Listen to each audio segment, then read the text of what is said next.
Saravá, jogo de damas, Saravá 2020, o ano começando agitado, o ano começando em ebulição, né? Muitas perguntas sem respostas, muitas respostas em busca de soluções. E a gente traz de novo aqui uma pessoa incrível que a gente gosta, que acho que é a terceira ou quarta vez, que é o Hadi, um policial civil lá do Rio Grande do Sul, que representa a polícia antifascismo, e eu queria dar um saravá para ele. Saravá, Hadi! Saravá, tudo bem? Vamos lá Tudo então, bem? vamos fazer essa conversa. Obrigada pela tua aceitação de novo aqui, de estar aqui com a gente. É uma Hadi, honra. obrigado. Hadi, a primeira pergunta é o que todo mundo está querendo saber, é o que o Brasil está perguntando, né? As investigações do Ministério Público chegaram muito próximas, né, da família Bolsonaro. Muitas suposições, muitas constatações, enfim, ilações, tem de um tudo nesse caldeirão. E eu queria saber de você, como um policial, né? Como é que você está vendo o encaminhamento dessa história? Lembrando a quem está nos assistindo, esse programa foi gravado em dezembro. Se aconteceu algo novo, a gente ainda não sabe. Do meu ponto de vista, é impossível que o Flávio Bolsonaro consiga sair dessa investigação, né? Tocada agora com muita força pelo Ministério Público Estadual. Ele pode utilizar os recursos, né? Exatamente aquilo que ele criticava quando era deputado e quando ele ainda não era senador, quando o pai dele ainda não era presidente. O Flávio Bolsonaro criticava muito do foro privilegiado, da quantidade de recursos, tudo aquilo que o Moro falava mal, ele vai se utilizar para tentar protelar ao máximo, né, essa investigação. Provavelmente também, a gente conhecendo como funciona a nossa justiça, a vergonha que a parcialidade que a gente tem no judiciário, é provável que isso vá cair no esquecimento, no sentido de, pelo tempo que vai ser, pelo percurso do tempo, o tipo de pena que ele vai receber, mas é certo que existe a comprovação cabal, né? Por mais que a gente diga que tem que ter o direito à ampla defesa, que só tem que ter a condenação a partir do trânsito em julgado, que essa é uma pauta que está muito em voga, né? muito, muito presente, os dados, as provas são contundentes e são impossíveis de serem refutadas ao longo do processo. E outra, que é mais chocante, né? Nota-se que eles tiveram o tempo suficiente para criar uma versão, para tentar explicar algumas questões, e as explicações que eles utilizaram, as opções que eles tiveram para a argumentação de defesa são patéticas, são Pífias, né? infantis. Pífias. É inacreditável que pessoas que tenham mexido milhões de reais, né, lavado dinheiro de forma tão gritante, de forma tão clara, tiveram todo o tempo para fazer uma defesa, tiveram todo o tempo para planejar uma argumentação jurídica viável, racionalmente viável, e as respostas são ridículas, são tipo, eu gastei 21 mil, um policial militar que deve ter um salário de no máximo 5 mil reais líquido, dizer que gastou 21 mil reais, né, em uma compra, comprando chocolate, tu entende? As datas em que naquela loja tiveram compras exorbitantes era exatamente a mesma data em que se fazia o pagamento na Assembleia dos funcionários. Então é claro que se recolhia o dinheiro desses funcionários e se depositava numa conta específica, lavando dinheiro através dessa loja de chocolate. Quer dizer, é muito fácil, foi uma forma, muito fácil tu conseguir ver de onde veio o dinheiro, né? Fazer todo o percurso desse dinheiro. Já está muito, muito claro, as datas fecham, as quantias. Então, se sabe exatamente isso, que ele pegava o salário desses funcionários da Assembleia, lavava através da loja de chocolate e através da compra de apartamentos, fazia essa lavagem de dinheiro. Isso é o de menos, na verdade. É um crime, é corrupção, mas o pior, isso é o de menos no processo todo que está se demonstrando que vem à tona aí, que é a ligação com a milícia, que é a questão da ligação do Queiroz com o escritório do crime, que é a questão do homicídio da Marielle, que é a questão do financiamento das campanhas através de laranjas do PSL depois, e que vai levar a questão das redes de fake news e a eleição do Bolsonaro, a vinculação do Bolsonaro com o Queiroz e com o escritório do crime, porque ele era o vínculo. Então, quer dizer, toda essa questão da rachadinha, quem organizou provavelmente é o próprio Jair Bolsonaro. Então, quer dizer, ela tem um potencial de destruição de um governo que já vem fraquejando, como é o termo que ele gosta de usar, é muito forte. Digamos assim, se a gente for comparar com essa questão até de valores, né, valores movimentados na casa de 2,5 milhões, se a gente for observar a questão das condenações do Lula, em nível de prova, né, porque a discussão principal em relação ao Lula, primeiro que o peso da pena nunca foi aplicado a nenhum político, né, a não ser para o Lula, nesse nível do que seriam os crimes, no caso, o sítio e o apartamento e tal. Só que, em termos de provas, de contundência de provas, né, o processo do Lula é vazio de provas. Tanto é que é convicção e tal, baseado tudo na convicção.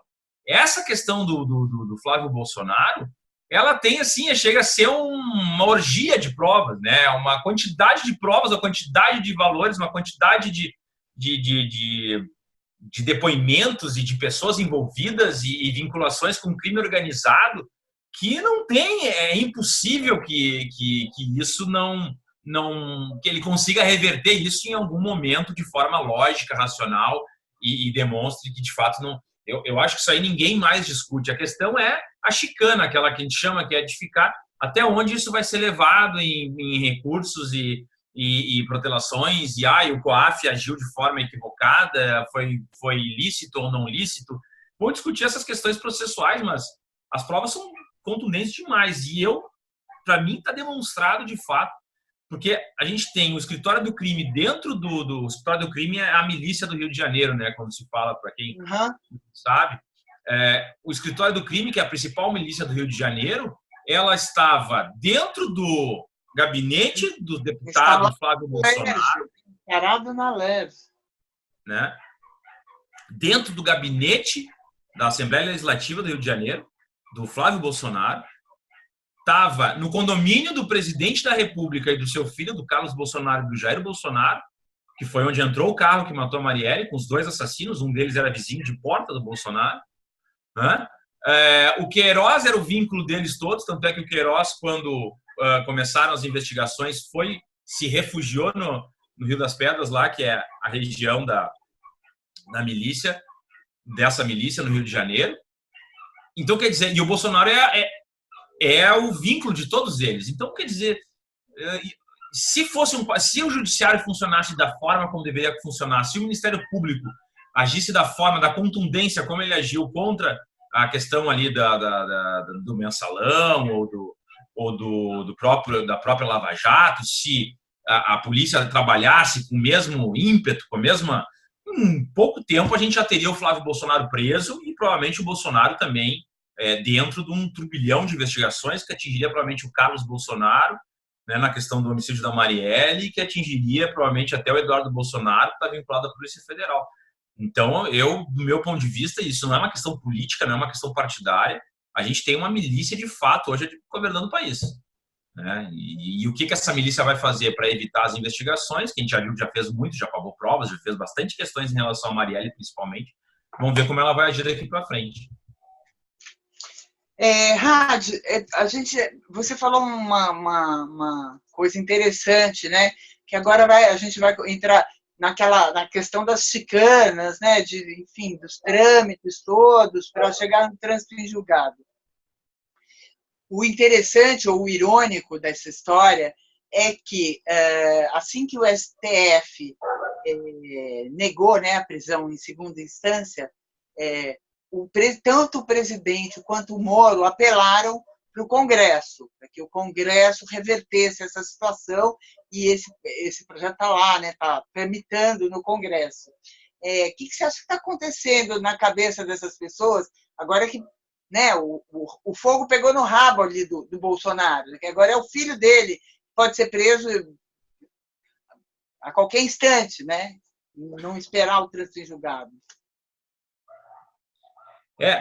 Eu acredito, e essa é uma questão, se a gente for observar, que os grupos conservadores, a direita, ela usa um argumento muito engraçado, porque eles vendem uma ideia de moralidade, eles vendem uma ideia de tolerância zero com corrupção, de tolerância zero com a criminalidade, e quando eles são pegos nessas questões, os militantes principalmente, eles usam o argumento de mas eu não votei no fulano, eu votei no ciclano. Se ele for considerado corrupto, então ele que seja preso, punição máxima para eles e tal. Eles lavam as mãos o tempo inteiro, né? Porque daí fica fácil, né? Eu apoio, faço campanha, digo que era para acabar com a corrupção, que acabou a mamata, que tem bandido bom, bandido morto, e as pessoas acreditam naquele ufanismo, naquele discurso. E aí, quando vai ver na prática, são muito piores do que aqueles que eles tiraram, né? A mamata era só para tirar a mamata de um grupo e botar a mamata no outro grupo. O toma lá da cá é para tirar de um grupo e botar na mão de outro grupo, né? Não era para acabar. E outra, pior, fazer pior ainda, né? Se utilizar mais ainda dessas práticas. E quando a gente vê essa questão, por exemplo, eu sou eu sou a favor da prisão antes do trânsito em julgado, né? Depois da decisão de segunda instância.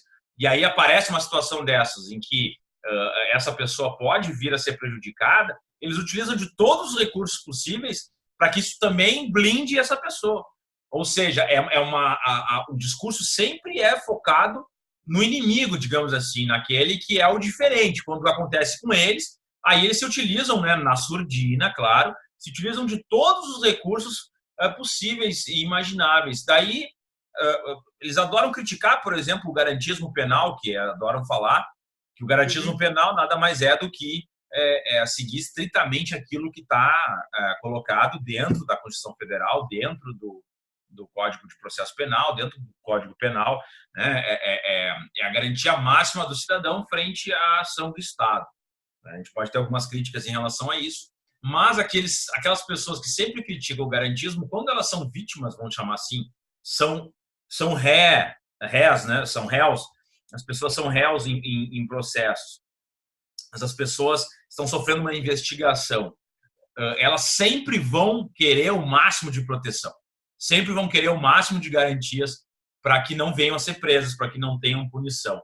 Então, isso serve vamos dizer assim, serve de alerta, serve de aviso para que cada vez que acontecer algo e tu queira incendiar as pessoas, não, é um vagabundo. Que a gente pensa, se acontecesse com a gente, né, ninguém está livre, né? Quem diria que os reis da moralidade, os reis da moral dos bons costumes estariam aí em menos de um ano nessa situação? O Carlos Bolsonaro, o Flávio Bolsonaro, o Jair Bolsonaro, o que até agora, o que ainda não apareceu nada é o Eduardo, só que o Eduardo, o próprio pai, já tinha dito alguns anos atrás ali, se te pegarem vão te prender, não sei o que, eu não vou te visitar na papuda, quer dizer, até ele. Então quer dizer que a família toda... O fotógrafo Lula Marques fotografou uma conversa do Bolsonaro no Congresso, uma troca de mensagens dele com o Eduardo estava nos Estados Unidos, e ele dizendo que se ele fosse preso, que ele não ia fazer nada, que ele ia para aquela prisão lá de Brasília, Papuda. Se você for para Papuda, não vou fazer nada, você devia estar aqui para votar, para me ajudar, enfim. Eu estava lendo essa semana, tem um site bastante interessante, jurídico, o Conjur. Eu estava lendo o site do Conjur e tinha um advogado, eu esqueci o nome, né? Eu esqueci de anotar para colocar aqui de argumento para você.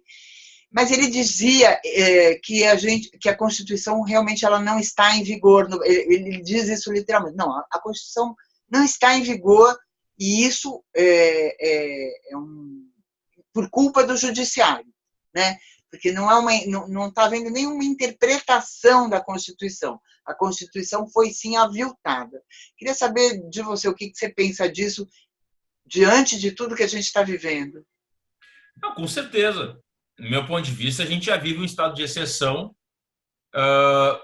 diferente, claro, daquele estado de exceção que a gente se habituou e conheceu, algumas pessoas conheceram, sejam como crianças ou como militantes na época, que é aquela ditadura clássica, né, da década de 60, 70 e 80 que tomou conta da América Latina, que era tanque na rua, que era desaparecimento claro e notório, né, que agentes do Estado desapareciam pessoas e levavam pessoas de forma autoritária para torturas e para interrogatórios e tal.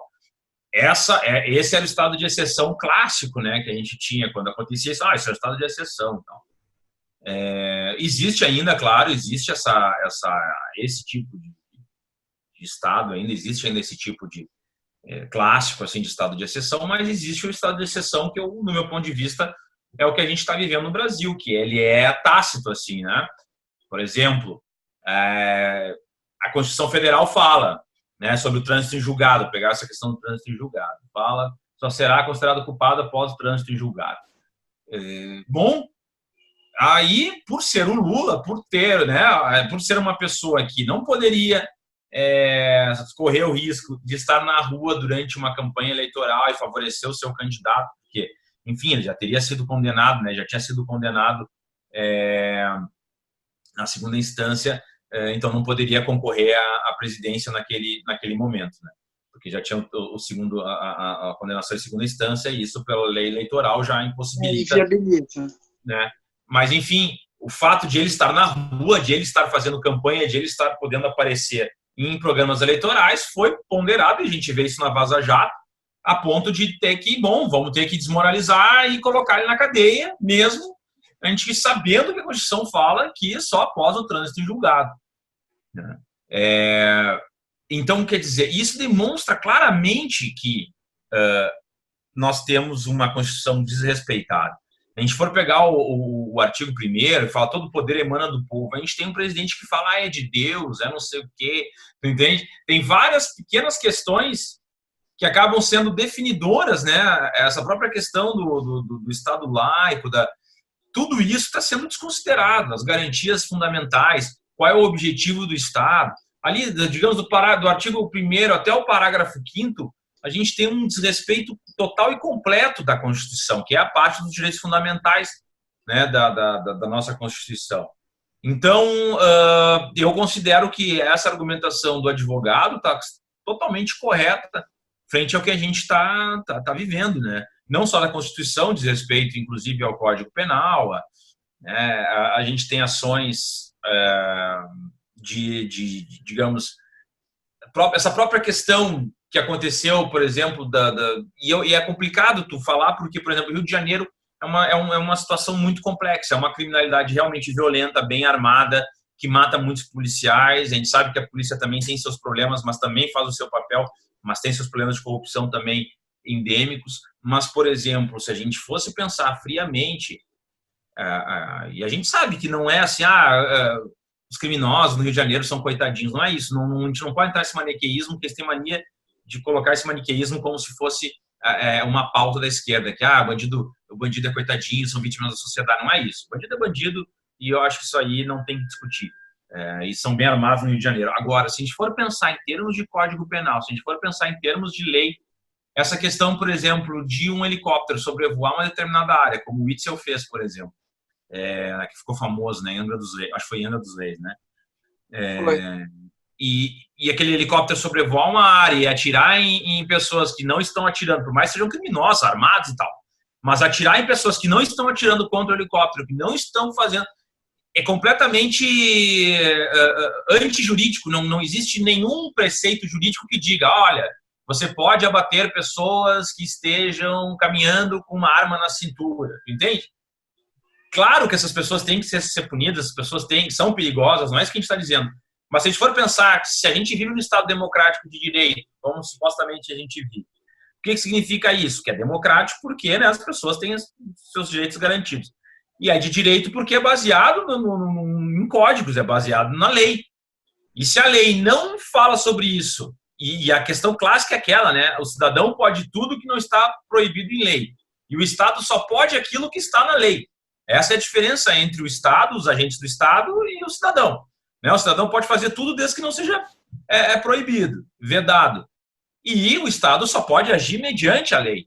Se a gente for pensar sobre esse aspecto, como justificaria? Onde é que a lei diz que, bom, se o fulano deveria ter um artigo que diria, né, que dissesse, aquele artigo deveria dizer, fulano armado, caminhando em uma rua, não sei o quê, mesmo que não apresente o risco a alguém, pode ser abatido.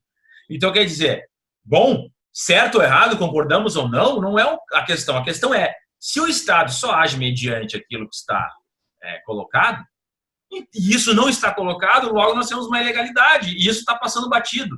São pequenas coisas que, na verdade, vão refletir logo à frente numa insegurança jurídica completa e total de que aquele que tiver mais força, tiver mais aparato bélico, vai poder se sobrepujar aos outros. E é o que a gente está vendo isso avançando de uma velocidade absurda, porque essas coisas não são do dia para a noite, mas se a gente for observar, e inclusive a milícia, por exemplo, tem uma pesquisa no Rio de Janeiro que ela domina 45% das favelas, quer dizer, quase metade das favelas hoje é milícia, ou seja, provém de dentro do próprio Estado corrompido, né? O que você está falando sobre esse estado de ilegalidade consentida, né, que a gente está vivendo, a gente passou por isso recentemente, um exemplo clássico aqui, que foi essa questão de Paraisópolis, né? E existe uma conjunção de coisas aí que aconteceram que, enfim, incomodaram bastante, né? Independente de quem das investigações, porque daí fica tudo parado, não, a gente não pode falar, a gente não pode acusar. Obviamente não se pode acusar sem haver uma investigação. Mas houve ali uma ação que era aparentemente ilegal, né? Os caras entraram acuando, encurralando jovens, aliás, não só em Paraisópolis, teve na Brasilândia também, que é outra grande favela aqui de São Paulo. No mesmo dia, por coincidência, foi no mesmo dia. E, por coincidência, o governador do estado, o João Dória Júnior, quando eleito, uma das suas primeiras falas disse que a pessoa que reagisse ou que se confrontasse com a polícia ia tombar no chão, dizendo que iam ser mortos. A gente está virando um estado policial? Eu acredito que essa questão, por exemplo, do estado policial, né? Eu acredito que a gente tem assim um aparelhamento de órgãos oficiais, né? Órgãos estatais,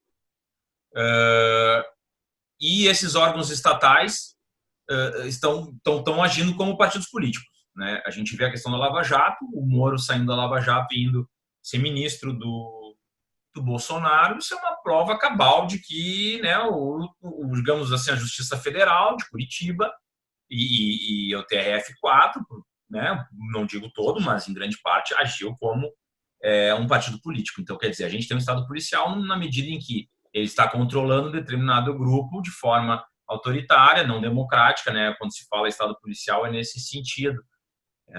E claro, isso acaba passando para a polícia, acaba passando por diversos outros órgãos, né, Ministério Público e tal. Agora, em relação a essa questão da pauta da segurança pública de governo, acho que a gente que é do campo democrático, do campo da esquerda, vamos chamar assim, a gente tem que ter um pouco mais de cuidado, porque a questão da segurança pública hoje no Brasil ela é uma pauta sensível e essencial, e inclusive na periferia. A gente viveu aí de 2016 até 2018 uma alta absurda em nível de violência assim, e de homicídios. Tanto é que depois, acho que é o que a gente vai falar na sequência, vem essa questão da redução dos homicídios, redução aparentemente de dados de criminalidade, né? Isso a gente toca depois. Mas é importante a gente observar que essa pauta da segurança pública é uma pauta muito sensível e as pessoas estão atentas a essa pauta. A questão é o que foi feito em termos de discurso e a prática que está sendo colocada, o que está sendo colocado em prática, talvez não seja o ideal e o esperado de agentes públicos, né? Discursos e frases e incentivos que a gente não deveria esperar de alguns políticos que tenham cargos executivos ou legislativos, cargos de comando. Não, Essa então, questão. deixa eu só explicar até melhor. Obviamente, eu acho que a pauta da segurança pública é uma pauta de suma importância, junto com saúde e educação, obviamente. O problema é que não existe uma política de segurança. Existe a pauta, mas não existe uma política. Ou seja, nossas polícias são mal treinadas, são mal equipadas, são mal compreendidas, elas não têm não existe um trabalho da polícia junto com a população, é um trabalho, a gente vê um caso aqui, outro ali, ou seja, a polícia está distante da população. Você vê muita gente dizendo que não sabe se tem mais medo de polícia ou de ladrão, ou seja, não existe uma política de segurança pública, mas existe a pauta, ou seja, a gente atira e extermina, né? Que é isso que a gente está vendo. A segurança pública para esses governos é isso. A gente vai lá, atira na cabecinha e mata ali meia dúzia, aí brota outra meia dúzia, mas não importa. Sai aquela meia dúzia no jornal e muita gente acha aquilo ótimo. Olha, bandido bom é bandido morto. É isso que eu estou falando, assim, existe a pauta da segurança, mas não existe a política de segurança. Você que é policial, assim, eu queria ouvir o lado do policial. Como é que o policial se coloca nessa situação? Ele está lá, ele não é um assassino. Ele não entra para a polícia para ser assassino. Obviamente tem um ou outro que entra para a medicina, para o jornalismo, para ser assassino. Mas assim, ele não entra para a polícia para isso. E é isso que está se tornando, né? A pauta da segurança é uma política de assassinato, de extermínio. Concordo contigo nessa questão de que hoje a política de segurança pública é de extermínio, né? É incentivar, tanto é que o pacote anticrime, a boa parte dele, inclusive uma parte que foi retirada pelos deputados, ou seja, o Moro foi derrotado, o pacote anticrime que está sendo aprovado não é o pacote anticrime, vamos dizer, a lei, né? As questões que foram votadas ali não são o projeto que ele enviou, mas o projeto que ele enviava, o original, tinha aquela excludente de ilicitude da legítima defesa, que ampliava de forma absurda a questão da legítima defesa, né? Forte emoção, violenta emoção, medo, surpresa, quer dizer, praticamente era uma autorização sem fim para matar, para o policial executar quem ele bem entendesse, né? Porque daí tu entraria no argumento de nada mais seria investigado, nada mais teria punição.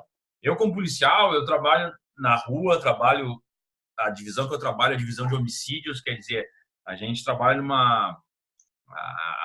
a divisão, né, a função que os colegas desempenham, uma função de ponta, assim como os colegas da Polícia Militar. Muitas vezes a gente está numa situação mesmo de risco de vida, em uma situação de confronto. Então, não é disso que a gente está falando, né? Isso está totalmente amparado pela legítima defesa, como ela se encontra hoje dentro do Código Penal.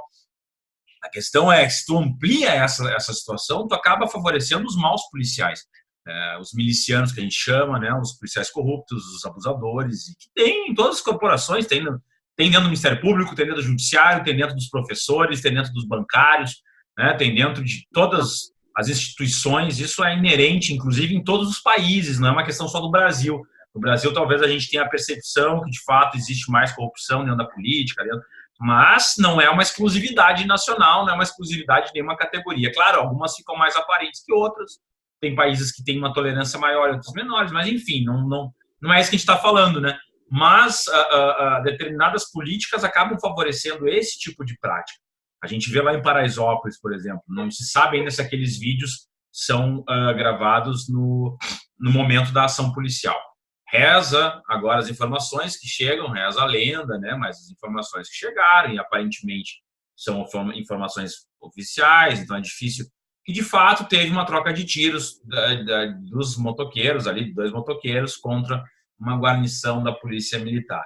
Acontece que, independente de ter acontecido esses disparos ou não, isso eu já até escrevi um artigo e fiz um vídeo comentando, no meu ponto de vista, e é muito difícil a gente julgar ações de outros colegas, ações policiais, porque a gente não estava lá, as ações foram feitas no momento que a pessoa teve milésimos de segundo para refletir sobre aquilo. Então é muito difícil, né, a gente chegar assim, agora eu fico analisando durante 5 horas embaixo do meu ar-condicionado, volto o vídeo, venho o vídeo, leio, reflito, aí eu digo, ele errou, ou ele acertou. Né? É complicado, são questões que só quem está naquele momento, no calor da hora, sabe o que pensou e o que determinou. Porque a gente pode dizer, olha, como poderia ter sido feito para evitar, né, analisar casos ocorridos, e é o que faz muito os Estados Unidos, isso é uma questão que a gente tem que aplaudir os Estados Unidos, por exemplo, que toda ação que acaba resultando em algo que não é dentro do esperado, seja a morte de um policial, seja a morte de pessoas inocentes, eles param tudo, avaliam todo o procedimento, analisam o caso, e isso vira tipo um estudo acadêmico mesmo, e traz uma normativa a partir daquilo. Olha, tal situação não se age dessa forma. E aquilo vai para todas as academias de polícia, aquilo anda por todas as polícias, né? Inclusive, eles têm isso em trocas de calibre de arma, em N situações que a gente pode observar. Né? Então, quer dizer, essa questão, por exemplo, vamos supor, né, que de fato aconteceu isso aí. Vamos supor que a história oficial seja a história de fato, que pode não ser também, que pode ser de fato uma ação deliberada para acabar com o baile funk ali e tal. Mas vamos supor que de fato fosse uma reação a uma ação criminosa pretérita. No momento em que a gente tem 9 a 10 pessoas, né? Eu acho que não sei se chegou a 10, mas no momento a gente tinha 9, né? No momento em que 9 pessoas morrem pisoteadas a partir de uma ação do Estado, a partir de uma ação policial, mesmo que legítima, né? Eu acho que nem vamos entrar nesse mérito, porque isso aí vai ter que ser investigado, mas vamos supor, mesmo que legítima, mesmo que de fato existissem 2 criminosos saindo de uma moto que tiraram contra a polícia reagiu e entrou naquele ambiente para debelar uma ação que seria de fato uma ação legítima. Mesmo assim, no momento em que a gente... E vamos supor que todas aquelas imagens ali que a gente tem não fossem do dia, não fossem naquele momento. Mesmo assim, se a gente tem 9 pessoas mortas, inocentes, o que eu digo inocentes, não, aí que tá, tu fala essas coisas, mas o fulano estava usando drogas, o ciclano fumou maconha no dia, porque daí vem lá o exame de sangue, e aí o governo de São Paulo começou a usar isso como argumento para, digamos assim, diminuir digamos assim, o impacto da morte dessas pessoas. Afinal, elas estavam num ambiente conflagrado, na vila que tem criminoso, e estavam consumindo drogas, então... Mas, enfim, o fato é, essas pessoas que morreram, elas não morreram em confronto com a polícia. Elas não morreram, digamos, numa situação de legítima defesa em que o policial acabou agindo para preservar a sua vida ou a vida de terceiros. Né? Essas pessoas não eram alvo da ação policial no sentido de vamos prendê-las porque estão cometendo crimes. Ou seja, eram pessoas que estavam ali, independente do que elas estavam fazendo, independente do ambiente que elas estavam, mas elas não eram né? não foram criminosos que em confronto com a polícia morreram. Foram pessoas que dentro de uma ação policial, a partir de uma ação policial que conflagrou uma outra ação da população local, acabaram morrendo e são inocentes. Então, quer dizer, é uma ação do Estado desastrada, no mínimo desastrosa, desastrada, no mínimo equivocada, no mínimo mal planejada, entende? E isso acaba sendo passado como algo do tipo, não, estavam lá e não podia ter baile funk, como se isso fosse justificativa para 9 pessoas morrerem, 9 jovens. E quase nenhum, acho que nenhum tinha passagem policial, os que tinham eram questões assim, tipo posse de drogas, que é uma coisa que qualquer jovem de classe média hoje em dia acaba, né, tendo essa possibilidade, e ninguém vai dizer que ele é criminoso, tem, mas lá se justifica. Então, a gente vê sim que tem uma política, um discurso e uma política dizendo que isso é a favor da segurança pública, mas não existe nenhum tipo de, daí, falando, né, tecnicamente, não existe nenhum tipo de planejamento, não existe nenhum tipo de política real, né, fora o discurso populista da morte, de matar, e entrar, executar e tal. Não existem políticas públicas de segurança pública no sentido de unificar, por exemplo, procedimentos. Né? É muito tímido É muito tímido esse tipo de ação, de unificar procedimentos, de fazer treinamentos continuados, de investir em equipamentos que possam diminuir a letalidade e proteger o policial, ou qualificação em termos de quantidade de disparos, policiais ter treinamento pago pelo Estado. Não existe nenhum tipo de política nesse sentido. Existem algumas coisas pontuais, mas nada que tu diga que seria vamos pensar algo em termos de redução de homicídios, em termos de redução de roubos de veículo, em termos de redução de latrocínios. Então, tem uma política nacional que vai interagir com a escola, vai interagir com a polícia. Não existe isso. Não existe isso. E por isso, daí, se a gente for conversar, por isso que não tem como o governo argumentar que a queda da criminalidade, que a queda dos índices de criminalidade que aconteceu em 2019 tem relação com o governo federal, tem relação com as políticas implementadas pelo governo federal. Por quê? Primeiro que os dados demonstram que a criminalidade, os índices de criminalidade, seja de homicídio, seja de roubo de veículos, de assalto, né, vem demonstrando que na metade de 2018 há uma queda já desses índices, uma queda considerável, na casa dos 22%, 23% em nível nacional, que vai se prolongar até 2019. Provavelmente a gente vai chegar em 2020, comparando com 2019, a gente não vai ter essa queda tão acentuada. Por quê? Porque de 2016 a 2018, como eu falei antes, a gente teve um boom de criminalidade, um boom de homicídios no Brasil todo. Teve um pico, assim, acho que foi o maior. Acho que em 2016 a gente bateu o recorde de homicídios, que é o índice que é o mais determinante para saber como é que está o nível de violência de um país, né, que é utilizado pela Organização Mundial da Saúde, pela ONU, tal, para dizer, esse país aqui tem uma epidemia de homicídios ou não, tal. Se eu não me engano, o índice é 10 a cada 100 mil habitantes, e no Brasil a gente está na casa aí dos 30, eu acho, uma coisa assim. Mas, enfim, a gente é considerado um país endêmico em termos de homicídios. Talvez a gente seja o terceiro ou quarto índices gerais, assim, né, proporcionais, quer dizer, de homicídios. Ou seja, a gente teve e 2016 foi muito forte. Então, a gente teve uma redução a partir de 2018 de índices muito graves. Não quer dizer que a gente hoje esteja num país pacífico, que está tudo resolvido. Não, é que a gente teve um pico, né, fora da média, fora da expectativa, durante 1 ano e meio, e esse pico ele começa a baixar a partir da metade de 2018. Daí vem o governo de 2019 dizer que eu sou responsável, graças ao meu governo agora, o Bolsonaro, como eu falei da segurança pública, que bandido bom, bandido morto, as pessoas, os bandidos ficaram em pânico, tiveram medo, estão sendo mortos pela polícia, logo eles não estão mais cometendo crimes. Isso é uma falácia, é uma mentira. E eu sei porque eu trabalho na delegacia de homicídio, eu vi isso acontecer na metade de 2018, e isso refletiu em todo o país, mas eu vi aqui no Rio Grande do Sul isso acontecer.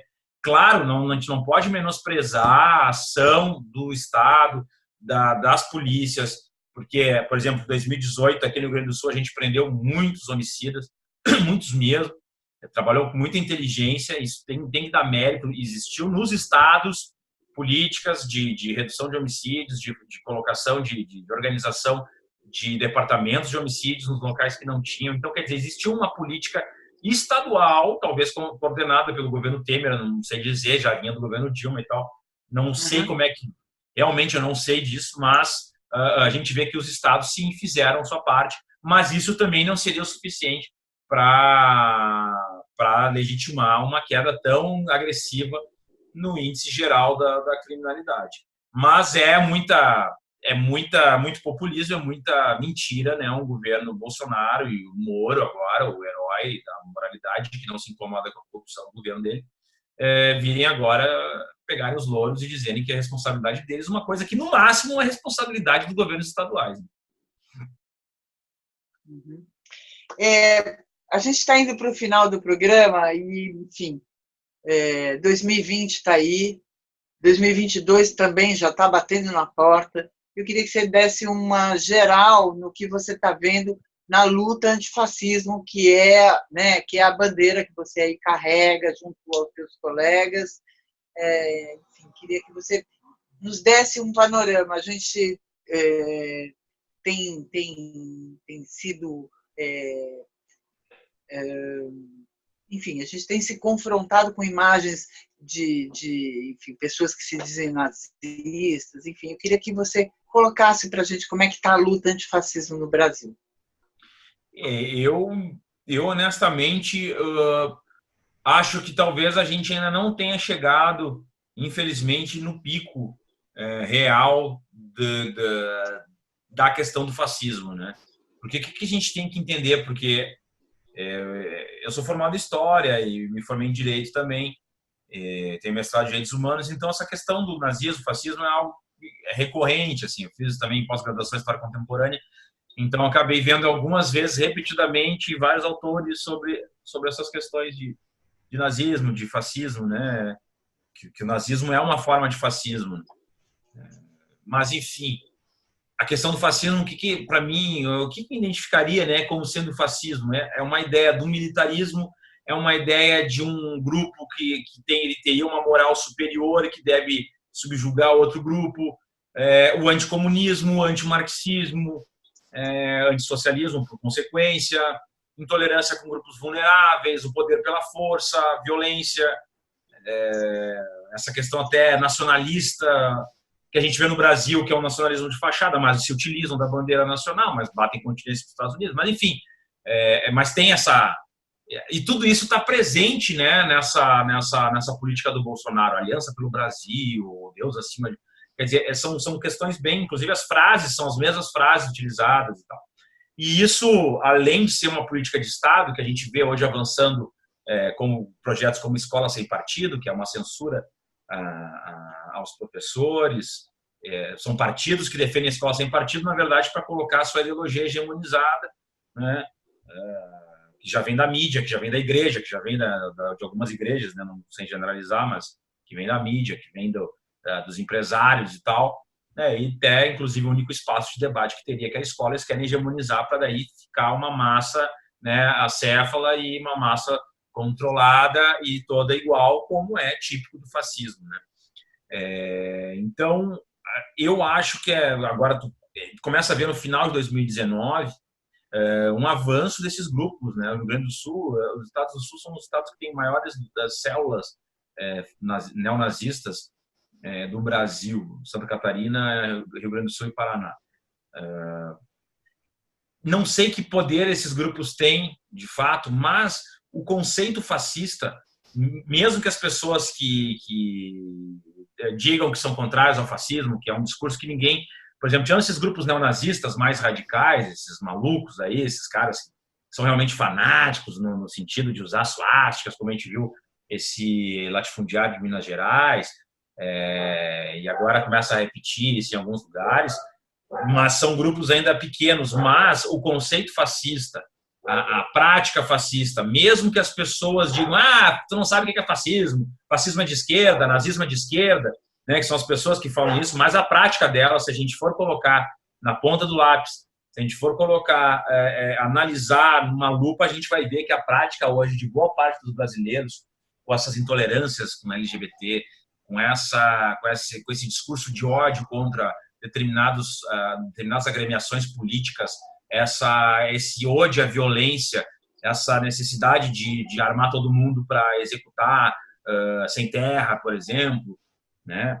A gente vê que o conceito fascista, se a gente for observar, teve uma entrevista do Bolsonaro agora em dezembro, que ele foi indagado sobre a questão do filho dele, sobre a investigação, e ele chegou para o jornalista e deu um monte de respostas homofóbicas e tal, e ele disse, então pergunta para tua mãe, que o teu pai passou para ela e tal. E tu vê que tem um grupo todo fantasiado de seleção brasileira, que seriam nacionalistas, que aplaudem um discurso totalmente descabido de uma criança, parece uma criança mimada de quinta série, de quinto ano. Vamos fazer uma parte, inclusive a maioria eram mulheres. Exato, que é o mais chocante, triste, né? Triste, muito triste. Mas a maioria era mulher. Mas daí tu vê que existe uma grande parcela da população que ela não raciocina mais. Ela não tem mais um conceito moral no sentido de o que é dito tem que ser feito, entendeu? E é exatamente isso que o fascismo faz.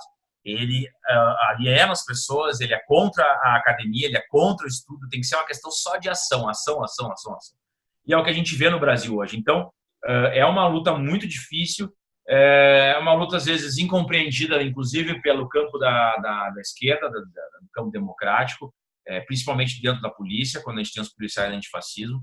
A gente tem que lidar com os conservadores das corporações, né, dos nossos colegas, e da pressão da classe dominante, que quer uma polícia realmente autoritária, que não respeite as individualidades, que façam um trabalho, né, partidário mesmo. E, mas, ao mesmo tempo, também a gente, às vezes, esbarra no campo da esquerda, que nos considera como subtrabalhadores, nos considera como repressores e tal, então não deve ter lugar de fala, não devem ser compreendidos, que tem que sempre ser enquadrados dentro de um conceito que um determinado grupo do campo da esquerda determinou, sem escutar quem está os trabalhadores da segurança da linha de frente. Então, é bem complexo, mas eu espero que esses ciclos eles giram, né, um espiral, uma hora a gente sai desse ciclo autoritário e fascista e consiga avançar. Mas se a gente não tiver bem organizado, se a gente não tiver com frentes amplas no campo democrático bem consolidadas, eu acredito que 2020 ainda a gente vai sofrer uma série de dificuldades em questões eleitorais e questões de perdas de direitos e de liberdades, porque existe ainda esse clamor, esse sentimento de grande parte da população que se cegou frente à corrupção, está cega frente à corrupção, está cega frente às milícias, está cega em frente para onde o Brasil está indo, que é a ladeira abaixo. Gente, esse é o Jogo de Damas JDD com o nosso super amigo policial antifascismo lá do Sul, o Hadi. Ele já, enfim, ele já é sócio aqui do clube do Jogo de Damas. Hadi, muito obrigada pelo seu tempo, pela sua inteligência, pelo seu carinho com o Jogo de Damas. Você está sempre disponível quando a gente te procura. Estou aqui desejando que 2020 te traga muitas vitórias, porque a luta antifascismo não é só sua, é nossa, e que a gente abrace os policiais antifascismo, porque, enfim, eles estão junto com a gente, eles estão, na verdade, eles são lutadores junto com a gente. Saravá Hadi, obrigada todo mundo. Não deixe de assinar o canal Jogo de Damas JDD no YouTube e no Facebook. Obrigado. Até a próxima.